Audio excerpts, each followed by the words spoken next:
శ్రీకృష్ణుడు కౌరవులకి, పాండవులకి మధ్య సంధి కుదర్చటానికి రాయబారిగా హస్తినాపురానికి వెళ్ళాడు. పాండవుల తరపున రాయబారిగా యుద్ధాన్ని ఆపమని అనే సందేశాన్ని అందించడానికి హస్తినాపురానికి వచ్చాడు.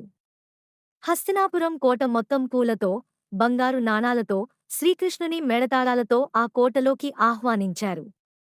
ఆ కోట ముందు కుంతీదేవి దీనంగా కూర్చుని ఉంది. శ్రీకృష్ణుడు అత్త ఇప్పుడు ఏం చేద్దాం అని అడిగాడు.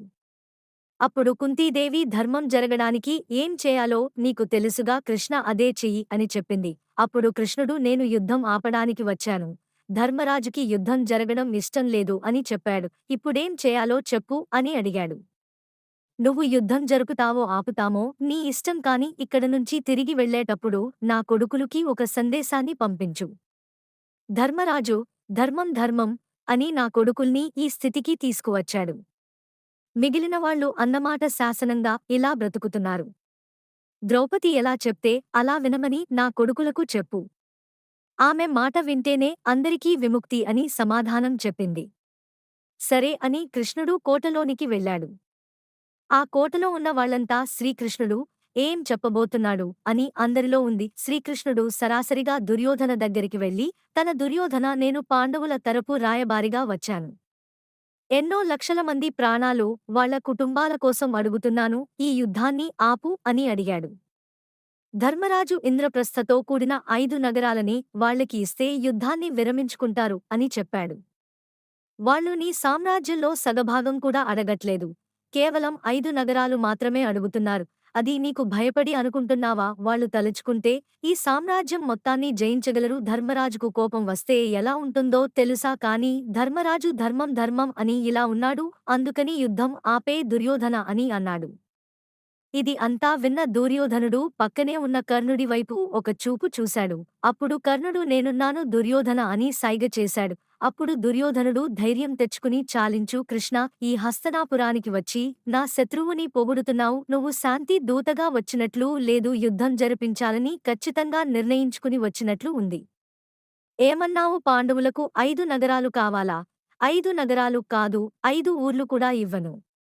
సూది మొన మోపిన అంత స్థలం కూడా నేను పాండవులకు ఇవ్వను. నేను యుద్ధానికి సిద్ధంగా ఉన్నాను. కృష్ణ ఏం చేసుకుంటావో చేసుకో అని అన్నాడు. అప్పుడు కృష్ణుడు దుర్యోధన నువ్వు మాయజూదం ఆడి పాండవుల దగ్గర రాజ్యాన్ని లాక్కున్నావు. వాళ్లని 13 సంవత్సరాలు అరణ్య అజ్ఞాతవాసం చేయించావు. నిండు సభల ద్రౌపదిని అవమానించావు. కాని ఇదంతా నువ్వు ఎవరిని చూసుకుని చేస్తున్నావు? కర్ణుడిని చూసి నీకు అంత ధైర్యం? కర్ణుడికి ఒక శాపం ఉంది మర్చిపోయావా? తనకు అత్యంత అవసరమైన సమయంలో తను నేర్చుకున్న విద్యను మర్చిపోతాడు అని శాపం ఉంది. యుద్ధరంగంలో తన రథం భూమిలో కూరుకుపోతుంది అనే శాపం కూడా ఉంది. కర్ణుడిని నమ్ముకుని నువ్వు యుద్ధం చేస్తే నీ నాశనం నువ్వే కోరుకున్నట్టు.